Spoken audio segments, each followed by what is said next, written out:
Sean Strickland is the UFC middleweight champion once again, taking back the belt from Khamzat Chimaev in a closely contested war that absolutely delivered on every ounce of hype surrounding it. The opening round belonged to Chimaev, who came out with the kind of explosive, suffocating pressure that has made him one of the most feared fighters on the roster.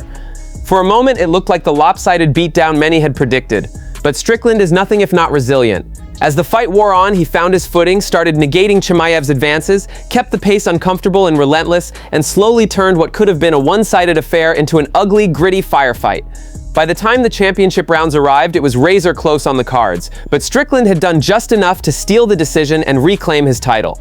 The MMA world reacted instantly. One of the first major updates came directly from Strickland himself, who revealed that his likely next opponent will be Nassourdine Imavov.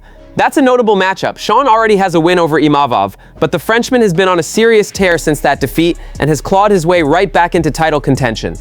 But before any of that, Strickland had some things to get off his chest about Chimaev. Let's hear it. Let me tell you, Chimaev, I know we fought, and I don't want to say anything negative because, you know, the hate battery is gone, but you motherfucker, all right? Did you see in the 5th round what he did to me? He pointed in the mat. He pointed, he said, he said something, let's give the people they want, let's have the man dance or some shit. And I was like, okay. Like, I trust you, the guy that just kicked me in the balls yesterday. Like, I trust you, Chimaev. You seem like a real trustworthy guy. I like your smile. We shook hands. I believe you. So I put my hands up, and he fucking shoots on me. So I remember thinking he had me against a cage. And I was like, dude, if you lose this fucking fight because you are a dumb fucking cunt and trusted this man, like, I'm going to fucking go commit suicide. You are a fucking stupid motherfucker, Sean. Literally, he had me in his cage, and I was telling myself, you are a stupid motherfucker. You are a stupid motherfucker. I was so salty, dude. And then I even said, like, what the fuck, and he laughed. Dana White has weighed in on Khamzat Chimaev's future, and his assessment is revealing. According to the UFC boss, Chimaev has officially reached his ceiling inside the organization, and the main thing holding him back at this point isn't his skill set, it's lifestyle and the weight cut. Dana pointed to the success Chimaev has achieved and the way that naturally changes a fighter's life, making it harder and harder to grind through a brutal middleweight cut as time goes on. And then he dropped a bigger piece of news. After losing the belt to Strickland, Chimaev has already told Dana he wants to move up to light heavyweight, and White is fully behind it. That immediately throws open the door for some massive matchups at 205. Given Chimaev's track record of chasing big names regardless of weight class, the possibilities are genuinely exciting. Dana also confirmed that Khamzat hasn't closed the door on a Strickland rematch down the line, meaning he could eventually come back to middleweight, even if he makes the jump first. What's your reaction to that? I mean, you know, the guy did fight at welterweight and then having a hard time making it at middleweight. Are you like... Ever since Fight Island, he's gone on a run. He's undefeated, won the world title, did everything that he said he would do. But with the level of success and, you know, lifestyle makes it tough. And I guess maybe that's an answer to this next question, but you know, you obviously were drawn to him so much. That's part of what set him on this path, and then everyone knows the health issues and inactivity. Do you feel like he has lived up to what you first saw at Fight Island?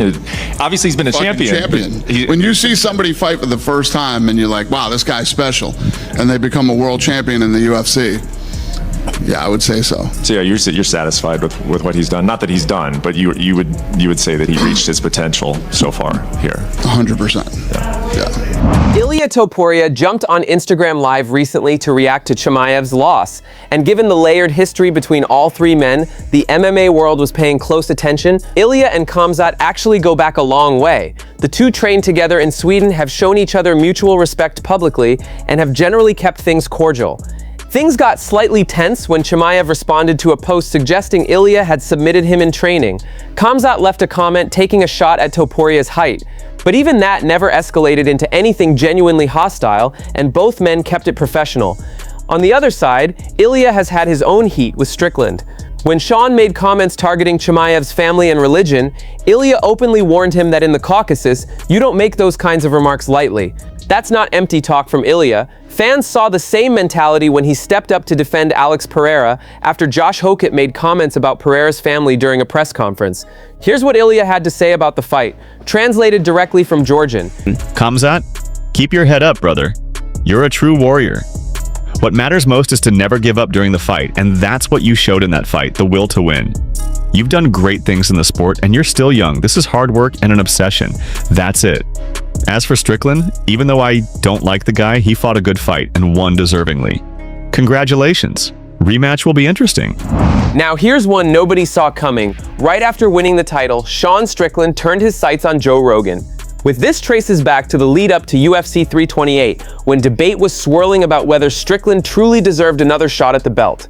Rogan was among those who questioned it publicly, noting that Strickland had already had 3 previous title opportunities, and this 4th shot was coming off just a single fight win streak.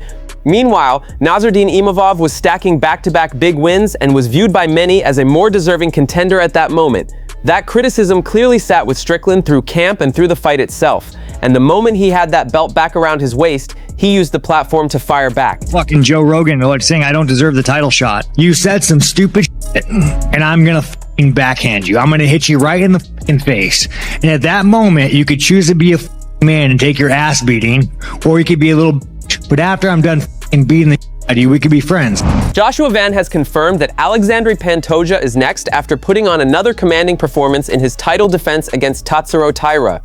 Taira actually gave Van some early problems, showing enough in the opening rounds to make things interesting, but Van's boxing eventually took over entirely. The timing, the volume, the pressure, all of it wore Taira down and led to a definitive finish that further cemented Van's status as one of the most dangerous champions in the UFC. And the numbers back it up. In just 3 years inside the organization, the 24-year-old Van has gone 10-0, captured the flyweight title, and now defended it successfully. He's quickly becoming one of the most exciting and consistent champions in the company. The Pantoja rematch now sets up what should be a massive test against one of the most experienced flyweights in the world. We saw Pantoja in the crowd. I never hate the guy, but he was so respectful, you know, even after our fight, he was like, I'm sorry, this and that. And then out of nowhere, he did an interview, and then he talking all that shit, you know. I saw him yesterday. I shake his hand. Like, I don't have no problem with the guys, but I don't like that he trying to make it seem like I'm the bad guy here. Like, bro, we fought and you fall and you broke your hand. Like, what, you know what I mean? What does that make me? So it's like, if you want to run it, be respectful, man. Like, you know, you don't have to make all these stories and I think about my family when I pop my arm back. Bro, you didn't think about none of that shit. Like, that's it from MMA Time. Thanks for watching. Don't forget to leave a like and subscribe for daily MMA updates.